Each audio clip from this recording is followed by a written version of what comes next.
Okay, welcome everyone. In addition to being the Apprenticeship Programme Manager at Two Sisters Food Group, I'm also Chair of the Trailblazer Group for Food Science and Technology. So I've been involved in this apprenticeship for about the last 3 years, more or less, continually. And I mean continually. And what happened was, for those of you that aren't aware, in 2010 there was a Richard report which the coalition government initiated to look at apprenticeships and the skills, vocational skills, particularly within England. As a result of that, there's been a huge big change to what was the traditional NVQ system. And in the NVQ system, for those of you that have been involved in it, an awful lot of the time somebody turned up and they ticked a box to say that somebody could do something.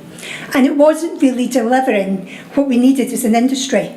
So what we've done as a Trailblazer group, we've got quite a few groups within food and drink specific, and we've looked at the standard that somebody needs to be able to work within an occupation. And we've come up with quite a few so far. So this is where we've got to so far. So you can see right at the very bottom here, there's a level 2. So we've got something now for people actually coming into industry, and particularly within manufacturing and looking at the skills that people need. So we've got a process operator there who is a production operator who works in the line, who helps to produce the goods. We've got a baker. From the bakery side of things, they've made things into different options. So a manufacturing baker, or somebody who works in a production facility, needs very different skills to a craft baker who might work in an artisan bakery, as an example. But one thing that they both needed to do, that no baker ever did in any standard, was actually bake a loaf. So that's an improvement. We've also got a butcher there, and within the butchery side of things, it's about people working in manufacturing as well as butchers in a retail facility and the presenting of the meat to the consumer. You then go to the level 3. So this level 3 is those getting towards the equivalent of an A-level standard, and that's where we first come in with food technologists. What we've also done with this is they've set up different routeways through education as a result of the Sainsbury report. All of these streams, with the exception of baker and butcher, which I'll come back to, were in the manufacturing and engineering pathway. I've managed to persuade DFE and the Institute of Apprenticeships that it's not the right place for food technologists or food industry technical professional, so we've managed to get it moved into the health and science routeway, which makes much more sense. The baker and the butcher, somebody from DFE walked down the high street and noticed that there was a butcher there and a baker, so went into hospitality because they served people. Makes perfect sense. At level 5, we have got a project engineer coming in there. So it's a higher skill level, it's equivalent to a foundation degree. And then we go up to level 6. Our food industry technical professional has just been signed off. And that's a 4-year programme that enables somebody to go to work within the industry, and at the same time they will get a BSc in food science and technology. We've got three universities who are currently approved to deliver that programme. So the University of Lincoln at Holbeach, which is the National Centre for Food Manufacturing, have been approved, as has the Nottingham-Trent University at Brackenhurst campus, and they were delivering a higher apprenticeship in the past in food science, so this is just a bit of a step up for them. For the very first time, we're really pleased to welcome Reading University into the equation. So Reading University are going to start delivering this from next year, from September next year. In addition to that, we've had some of the research establishments such as Camden involved in it, and the IFST have approved it. So somebody completing the degree programme, or even somebody completing their level 3 programme, will get membership of the IFST, which is a really good thing for the industry as a whole. We have also got up here, we've got a manufacturing manager. So all of those production guys that cause all of the problems with quality and food safety, we're going to train them how to get it right and not make silly mistakes. And again, up here, you've got a level 6 programme for engineering. Where the AFTP has come in, traditionally, as Carol said, they've delivered short courses or they've delivered qualifications leading to master's degree levels, and they've done that on pretty much the same basis as we look to do apprenticeships. So it's quite vocational. So somebody will go along, they'll do a period of study, they'll go back to their work, they'll do some kind of project which is work-based, and then they'll come back with that. So we're looking to adapt the same process for a level 7. And the level 7 qualification, we're looking at getting an agri-food and drink science technical manager.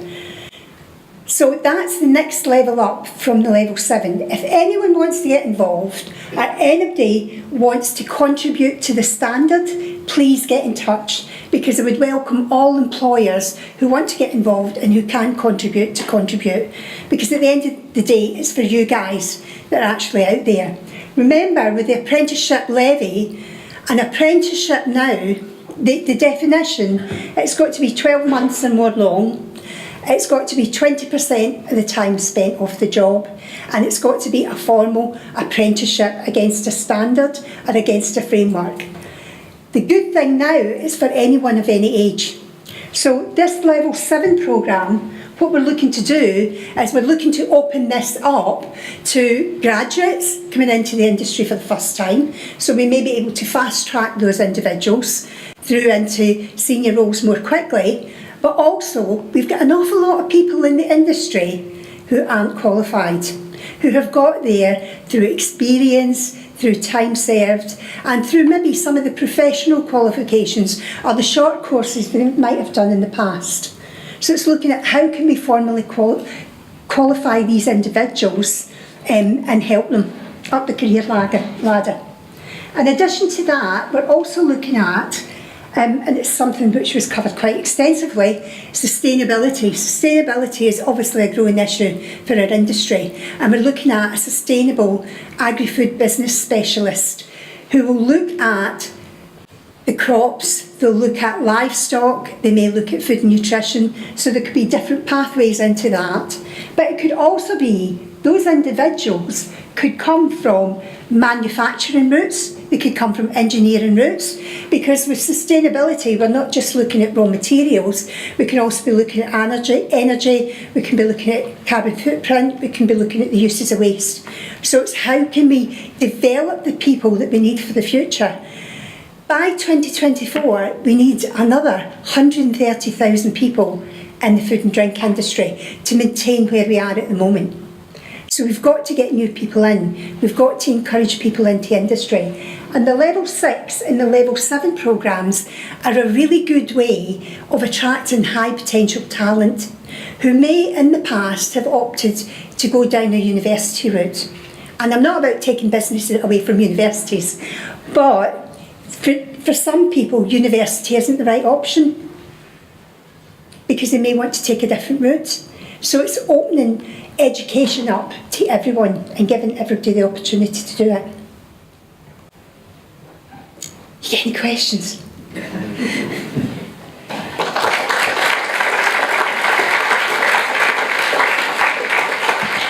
Right, thank you, Janette. Some questions in the room. There's one down here. Hi, Suzanne Pomeroy from Welsh Government. I just wondered if I know you have factories, etc. in Wales. Do you have issues specifically with apprenticeships in Wales that are different to England? We have been working as part of the National Skills Academy. We do have a group. We have been working with John Ponton at the Welsh Government, who I understand has recently retired. So we have been looking at what we've already done, particularly with the food technologists at level 3 and the food and drink engineering maintenance, which is specific skills where there are shortages in Wales as well. And we've been looking at how can we adapt those standards against your frameworks, their existing frameworks, to help it happen. So we are looking at that at the moment and we are working on it. And we're doing something similar with Scotland as well. So obviously, for those of you that don't know, skills is a devolved matter. So it's a different system in England to Scotland and Wales. Thanks. Any other questions? Yeah, down here in the front. Peter Sutton, just in a ballpark term, what numbers of students are you talking about at these different levels? I just haven't got a feel for what the numbers are. If I give you a comparison from one university alone, last year, and I won't mention who it is, but last year they put 5 apprentices through the BSc in Food Science and Technology. This year we've got 50 students enrolling at that same university. So this is the very first year. I think some employers are holding back a little bit to see how things work. And I see those numbers growing year on year, because at the end of the day you can have somebody graduating with no student debt and a degree, and we're going to see similar numbers, I think, for level 7. I would see about 100 a year. Yes, come back again. Does that go, I don't know, my ignorance on the food and drink route, but does that map straight into the route map? So those job titles and the levels, is that the official categorisation of where they sit now? Yes, it is. Yeah. And this is probably a question for the whole room. Do you know about the agriculture, environment and animal care route map and the jobs that for agri-food are in that route draft map now? I can't, because that exists and right now employers can feed in. So that's probably, if you don't know about that. Yeah, I don't think it's as widely communicated, so yeah, definitely. And I do think there's an opportunity for us to work from the manufacturing retail side of things and the agri-food supply chain side of things, certainly looking at sustainability going forwards. I think that would be a good match. Hello, Emma Sharp from Sainsbury's here. Janette, you've done some really, really good work on these apprenticeships, and we're really looking forward to the level 7. Do you have a timescale of when that's going to be available yet under the apprenticeship levy? I think it will be September 2018 before we're actually ready to roll out. The actual process that you go through is quite lengthy, because first of all we've got to submit an expression of interest. It takes 6 weeks for that to come back. Then we can submit a standard. Then it takes 6 weeks. Then we can submit the endpoint assessment plan. It's supposed to be 6 weeks. At the moment, we submitted information to the Institute of Apprenticeships in March, and it came back 10 weeks later. They haven't got themselves quite organised yet. And that was nothing to do with Purda. Very diplomatic. Okay, if there's no more questions, thank you, Janette. Thanks.